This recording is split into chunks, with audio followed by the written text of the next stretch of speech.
Hello.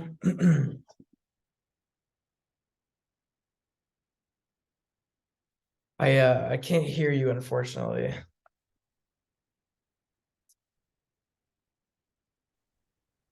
Okay, can you hear me now? Yes. Okay, so we're trying to log in. Hi, Nathan, and this is Heidi, and Kim, the Masters OMS, is here with us. We're trying to log in on his computer. Okay, can you see that the ambassador is logged in on as a guest? This should be, you're talking to me on mine account.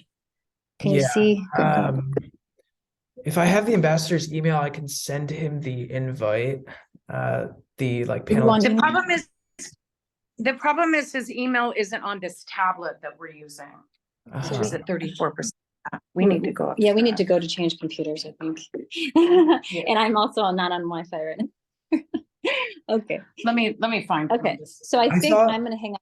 I Go just ahead. saw like the ambassador, I think maybe just registered. Was it Hoffman K at State Gov? Yeah, Kate, yes. Can you see her? Yep. Yeah. Yes. Let's see. I can elevate like guests to be panelists. Let's see. I think I would need to start the Zoom meeting though, to elevate him. Because right That's now we're in a fine. practice session. Oh, I see. Yeah. Okay, that's fine. If you can start it, because Yeah. I think it, All right. Then I'm gonna go ahead and do that. okay, sure. So what does that mean then? You're gonna send, if you start it again and then we register the same link that you just did, that you have? One moment. I'm just gonna see. I think I can change. I think I can make the ambassador a panelist like that. Let's see. So the ambassador, yeah, so under like the Hoffman K or so under the email, the ambassador is registered under, if he can just log in and then I can elevate him. Log in, like register there. Okay. Yeah, Oh, just wait. Okay, I just think I like, just you did. know, basically enter the Zoom meeting. Okay, there it is. Okay.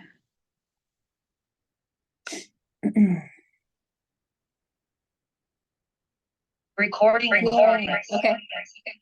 I'm gonna hang up on mine. Okay, great. Promote to panelist. There we go.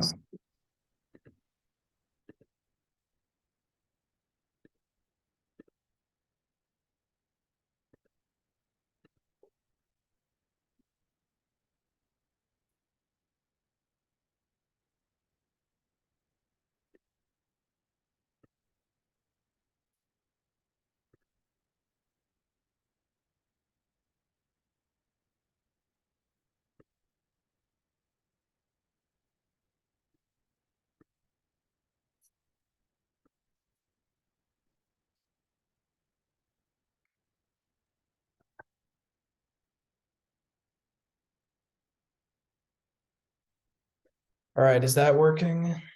Can you hear me? Yes. Okay. Oh, that's good. Whew. There we go. Is this good? This is great. All Okay, right. now, so the ambassador handed us his tablet instead of, we thought he was going to use his computer. So so we just had to figure that out. Okay, good. But now, yes. So everything else but speaker volume wise is good right here. Yep. Audio visuals Okay. all great. Okay. And I think it's going to be unfortunately brief because the ambassador is really busy. But anyway, I hope that it's I'm sure it's a great session that you have. Of course, yes. I used to see a second ambassador, Brzezinski, joining. Okay, so I bet he's joining now from maybe from his personal or from his computer. We'll just wait. Can you hear me? August 21st, 1980. I can't Yes. hear you. Okay, Oh. just 1 second. Sorry. Hold on. Kim, if we could get a power cord here, Audio. you could do it here. Kim? Oh, Okay, I can hear you now. This is working here as well. It's the night, if you have a power cord for this. If you got want. it on. You I got it on.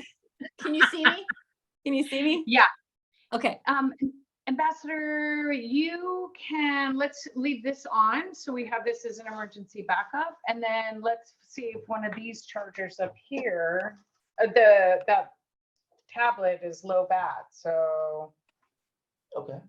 this should work. No, that's No, plugged that's in not even. somewhere Yeah. else. The white thing is a Nathan, charger. can you still hear us?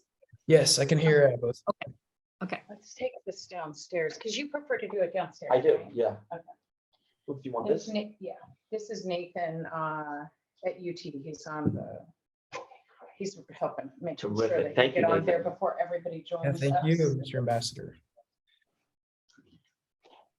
Okay. And Mr. Ambassador, I'm logged in down here.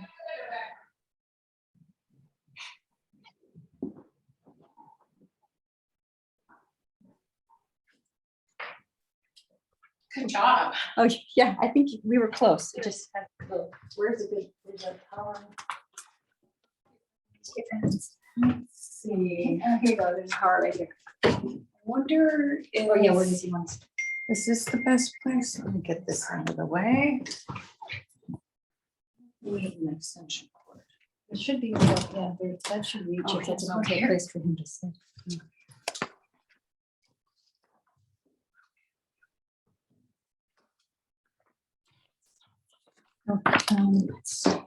Let's move. Oh, yeah. But I think that plugs out here.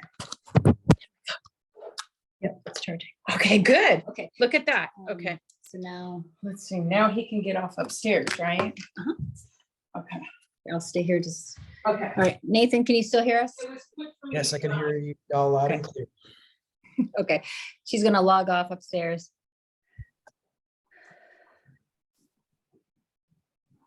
And then, yeah, regarding the duration of the meeting, we're more than grateful for any of the ambassadors' time. We know this is a very important period in Polish-American relations, and so we're just grateful for any time. And Sounds good. let me, then I want to get.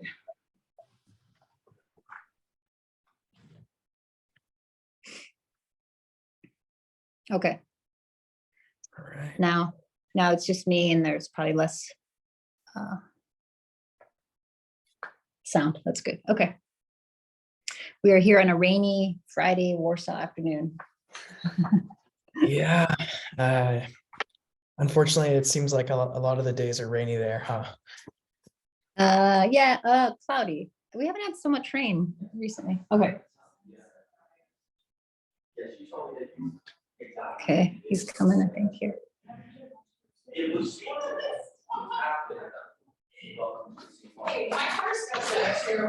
Oh, yes. Okay, Mr. Ambassador. And the other one's worse. Yeah. Okay. It does a certain. Hi there. This is Nathan. Hey, Hello, Nate, Mr. how are you? Good. How are you, Mr. Ambassador? I'm doing great. Thank you for inviting me. Thank you very much for joining. I know this is an incredibly busy time for you, so we're extremely grateful. Well, no, but it's important, and I want to be able to say something to the group. And I'm so grateful to Jim Mazurkiewicz and everything he does. And so I'm happy we could make this work. I really am. Yes, thank you. And I completely agree about Dr. Jim. He's an incredible,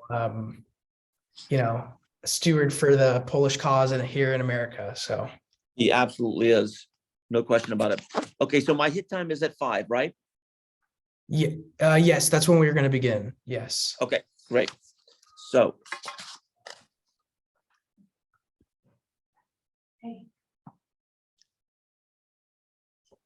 Okay, so, all right, well, then I'll be back down here at 5, okay? Excellent. Thank you. Thank you.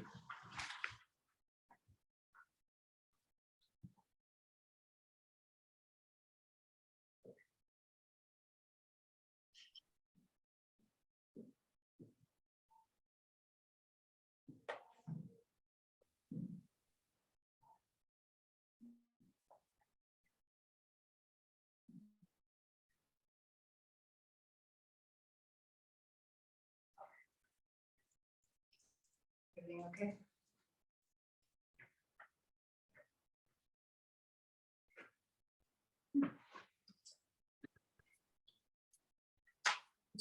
I don't know, do SWAT or something. Hmm? Yeah, maybe.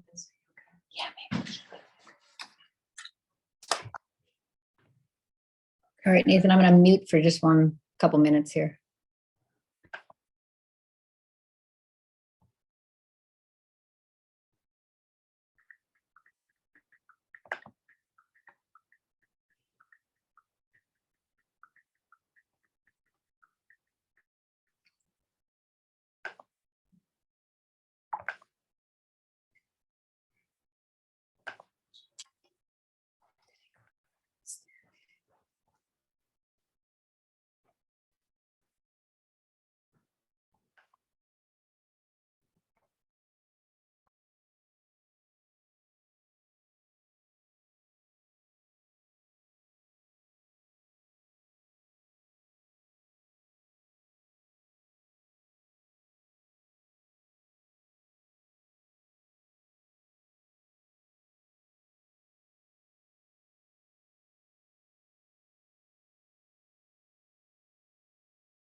All right.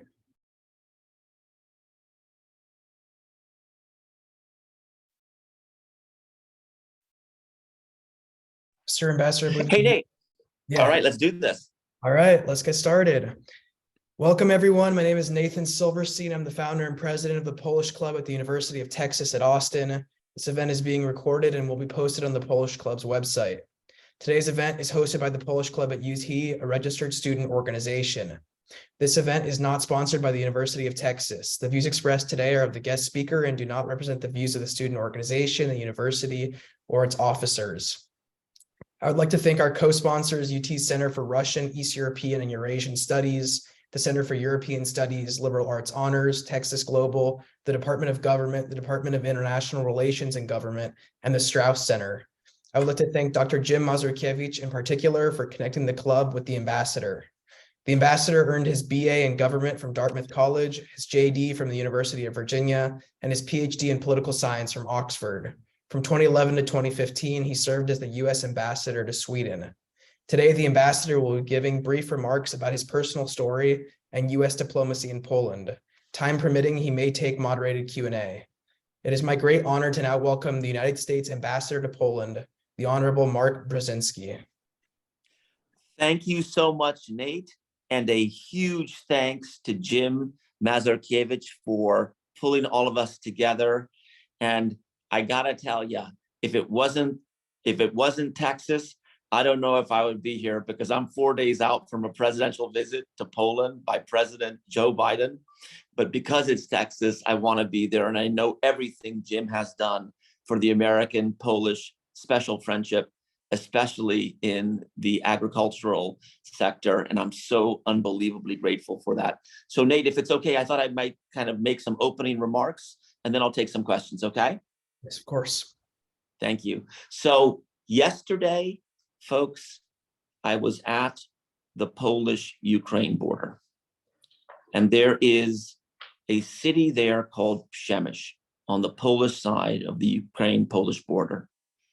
And that railroad station in Przemyśl is the first railroad station Ukrainian refugees go to when they arrive in Poland. And over 9 million Ukrainians have made the border crossing between Poland and Ukraine since February 24th, since Russia began its horrific, brutal attack on Ukraine. So 9 million Ukrainians have come into Poland, and most of them have gone through that railroad station.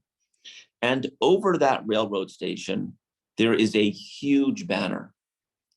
There's a huge banner that has 3 words on it. In Polish, it's Tutaj jesteście bezpiecznie. Tutaj jesteście bezpiecznie means here you are safe. Here you are safe. What a beautiful formulation that captures the essence of what the Poles are doing for Ukrainian refugees at this moment. And the words, here you are safe, are what every human being in the world wants to hear.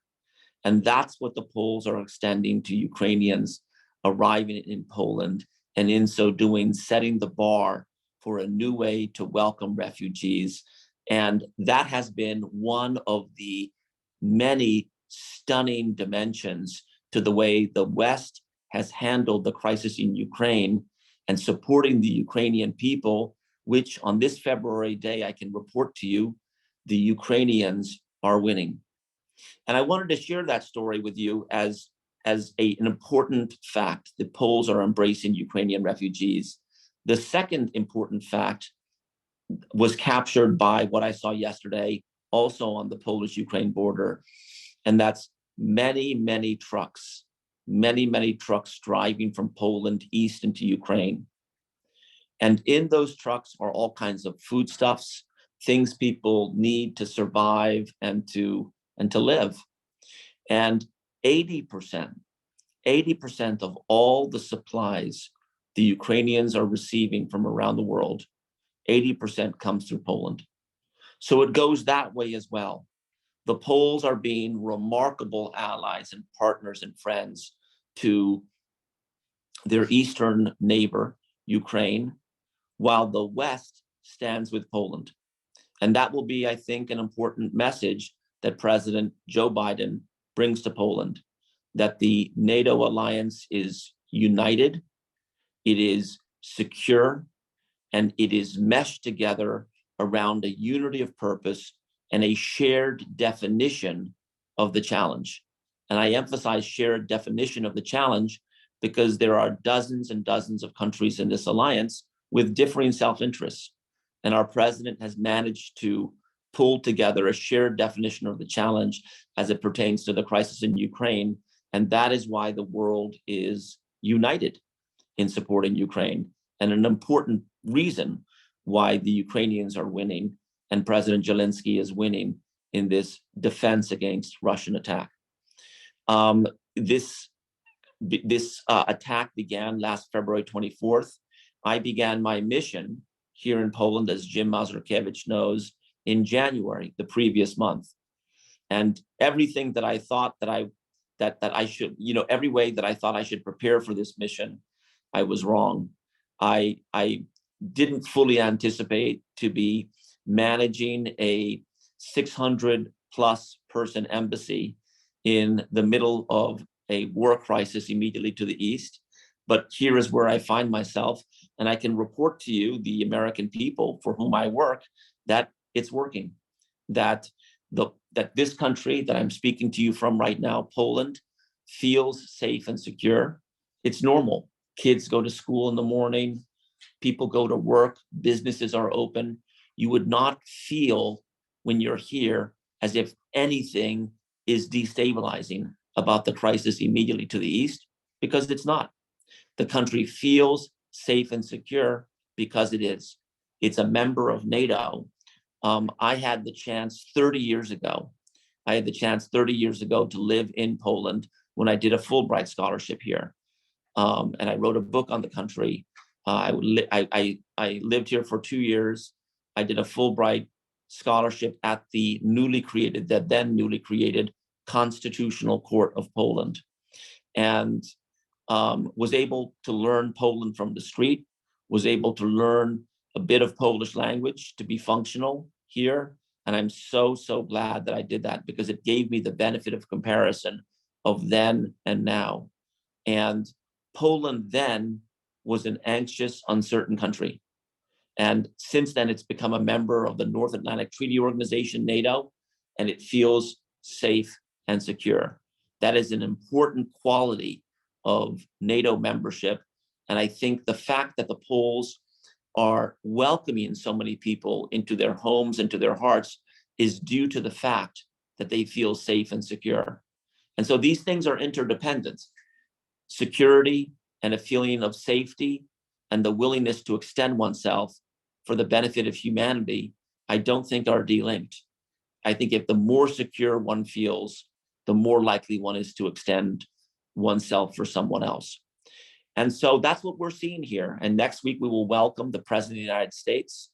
And I think that he will give a strong message of solidarity with the Polish people. He will, I think, talk about how the world has united around the defense of Ukraine by its own people. And it's a historic moment as we close in on the 1-year anniversary. And we've learned a lot in that 1 year. We've learned that the Ukrainian people can fight and win. We've learned that Ukraine's neighbors immediately to the west will be tremendously selfless in supporting that cause. And we've learned that the world is willing to step up with resources, with technology, with equipment to support the Ukrainian people. So it's an exciting time to be here in Poland.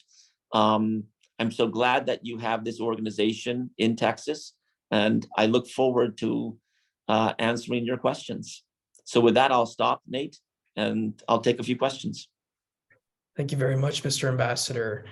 So you discussed the current state of the Polish-Ukrainian alliance as very strong. And I would like to ask, what is the current state of the U.S.-Poland alliance? I think the U.S.-Polish special friendship is the strongest that it's ever been. And I say that, Nate, because never have we done as much together. And let me just break it out this way. On the military and security side, we have over 10,000 U.S. soldiers now deployed in Poland, spread out all across the country, mostly on Polish bases, I visited a number of US troops yesterday, the 101st down in Rzeszów, Poland. And they stand shoulder to shoulder with the Polish military. And so there is a big security dimension to this. Security also comes in the form of intelligence and data sharing. And I think one of the things that we've seen work is the fact that President Biden made the decision for the United States to share intelligence with these Eastern flank countries months before Russia attacked Ukraine. So with the Baltic states, Poland, to tell them basically, here are the defensive and offensive structures of the Russian military, and here is how Russia's political elite intends to use it to attack Ukraine. And that was, I think, showed such good foresight, because by game day, February 24th, we were ready. We had a scientific understanding of the border crossings, and we were deployed accordingly to make sure that every square inch of NATO territory was protected. So the military dimension is thriving. The humanitarian piece in terms of Ukrainian refugees, the Poles have particularly done the heavy lift, but the United States has also done a lot, including donating a lot of money to support the refugee cause here and to take, into the six figures, Ukrainian refugees to come to the United States in a kind of humanitarian capacity. In the business to business dimension, believe it or not, last year, 2022, and most of that year was consumed by the war and crisis in Ukraine. That was the largest year of trade growth in terms of the American-Polish trade relationship ever in history. And Poland has had a positive growth rate every year since the collapse of communism 30 years ago, with the exception of 1 year, COVID year. And so the Polish economy and the American-Polish trade relationship are also thriving. Here in Warsaw, we have Polish headquarters of Google, Palantir, Microsoft, YouTube, Amazon, all the brands that you can think of doing extremely well. Most of them are hiring people. Many new investors are coming here. And so Poland is, instead of becoming economically destabilized by the crisis to the east, is actually thriving. On democracy, rule of law, and human rights, President Biden made clear last March in his speech at the Royal Castle here in Poland and Warsaw that all of our democracies take tending, need work, and we have to focus on, weaknesses and setbacks. And I think that was an important message, which we're acting on behalf of the president here in Poland. But the relationship is thriving. And sometimes, it takes a crisis to pull people even closer together. And I think that, in the words of Tadeusz Kościuszko, the Polish general who fought for American freedom during the Revolutionary War in America in the late 1700s, as he said, za waszą I naszą wolność, for your freedom and ours. And that's really what we're seeing in practice here in Poland. Yeah, you mentioned, how so many American businesses are moving to Poland. And I would like to ask, why do you think that is? Why do you think that American businesses are finding Poland an increasingly desirable place to invest and expand? Because of a number of factors. American manufacturers especially locate operations here, and not just American manufacturers from all over the world. And they locate here to manufacture because they can hire a sophisticated workforce more cost effectively than elsewhere. Second, the workforce here is tremendously loyal and committed to their employers. And the kind of long-term commitment an employer can find from an employee here is remarkable. Third, Poland is in the heart of Europe, and so proximate to many important markets like Sweden, Germany, Austria, and so forth. And so it's a good place to do business to manufacture here and then sell elsewhere. Lastly, while not yet a financing destination or engineering destination, meaning you don't see the number of private equity firms and investment banks here like you would see in Sweden or Germany, it's growing. It's increasingly becoming a financial and investing focal point in Central Europe. And that's a real opportunity because there will be large projects coming down the pike that need to be financed. And those who do the financing like to know the territory where they're doing the financing. And I think that will only build out more the financing sector. In terms of engineering, this is the land of Nicholas Copernicus, who 550 years ago was born. This year is the anniversary of his birth. And he was the one who discovered that the earth rotates around the sun. Physics, science, technology are all having tremendous heritage here in Poland. And, ask any startup that, that scales really well, the essence of that is great engineering often. And I think that one can find tremendous engineering innovation here in Poland as well. To pivot to more of your personal story, how has your Polish heritage made you a better U.S. ambassador to Poland? That's a great question, Nate. I would say, my late father, Zbigniew Brzezinski, was he was a Polish person cast on American shores by World War II. But for World War II, he would have been a Polish guy here. And he didn't speak English until he was 15 years old. He had polio when he was little, and he came to America with like $200 in his pocket. And as he lived the American dream and raised his children, he always shared the story of Poland with us. And I remember him taking my sister Mika, my brother Ian, and me to Kościuszko, General Tadeusz Kościuszko's fortifications at Fort Ticonderoga and West Point in New York. He talked with us about the century of occupation by Russia, Prussia, and Austria-Hungary in the 19th century, and about the invasion of Poland by World War II. He was truly a Pole who happened to find himself in America. And from that, I gleaned a sense of history, a sense of society, even a little bit of the language. And it allowed me to assimilate more easily around here, to understand and to have a sense of historical direction for what's happening here, and to be able to, I feel, both consciously and subconsciously relate with Polish people. And my job as US ambassador is to interpret for the Polish people what the US government position is on different things. And I just think that if I have an understanding of the people for whom I'm interpreting US policy for, I'm better off. Prior to your current position as U.S. ambassador to Poland, you served as the U.S. ambassador to Sweden.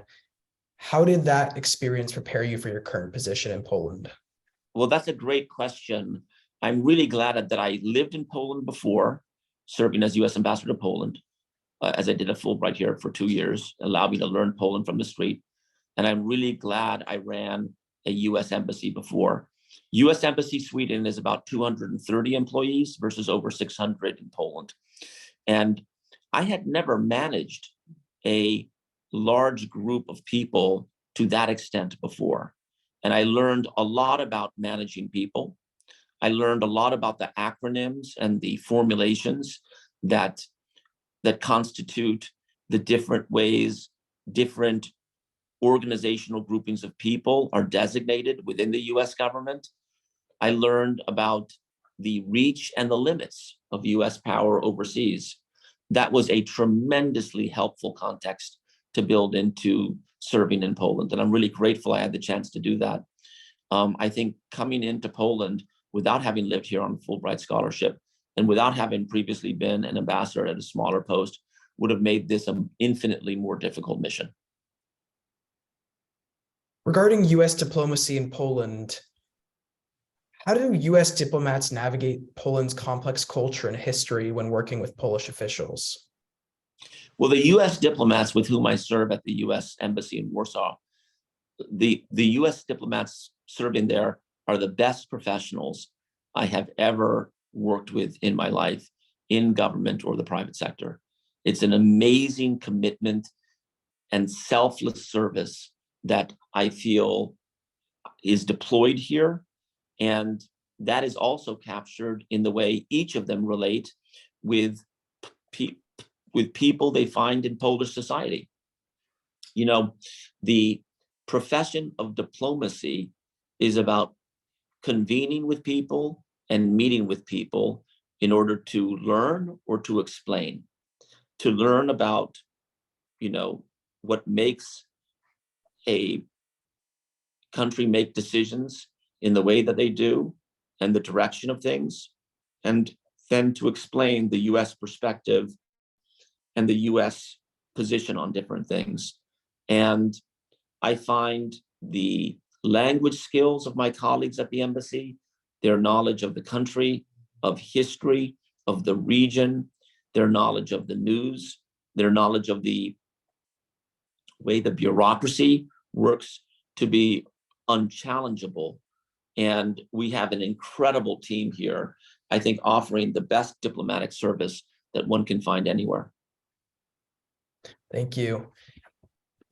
To discuss President Biden's upcoming visit to Poland, I think many people around the world recognize that probably the primary purpose of the visit is to show solidarity with Ukraine, which is, of course, incredibly important. How much of that visit is also to show solidarity with the Polish people and thank them for all their tremendous efforts, as you mentioned earlier? Well, I think it's both. I think it's, first of all, to let the people of Ukraine know that we are with them until the end of this, that we are not going to give up, and that they shouldn't give up. And secondly, to say to the people of Poland, thank you. Thank you for this grassroots mobilization to support your neighbors to the east. It is remarkable what you're doing. And as you do it, we're going to work with you in tandem to keep you secure. Those are important messages to a country like Poland, which has a history of being occupied and attacked. I think the timing is right for this kind of message. And I can't think of anyone better to do it than President Joe Biden, because no one conveys empathy like him, and no one has the experience and the knowledge to convey to our closest allies that, you know, actually, there are things that you could do that could make this worse. So let's stick together. The U.S. has decided to build a permanent military base in Poland. What does that Nathan, say? Thank you Yes. so much. The ambassador is very busy right now, and we'll have to close at this time. But Yes, thank you. Yeah. of course. Well, thank you very much, Mr. Ambassador. Thank you. I appreciate the chance to talk. Those were excellent questions. And I think this is a special moment in the relationship.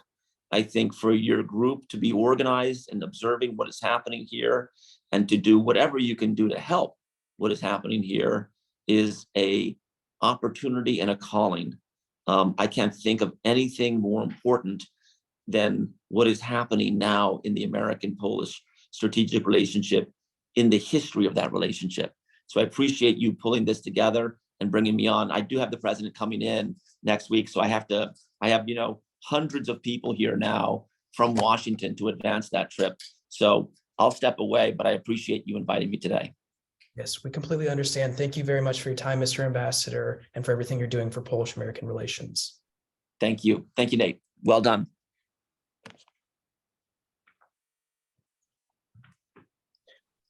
All right. Well, thank you very much. We greatly appreciate it, and we will be in touch. This is Kim. All right, Thank you very much. Bye. Yep. Thank you. Bye-bye.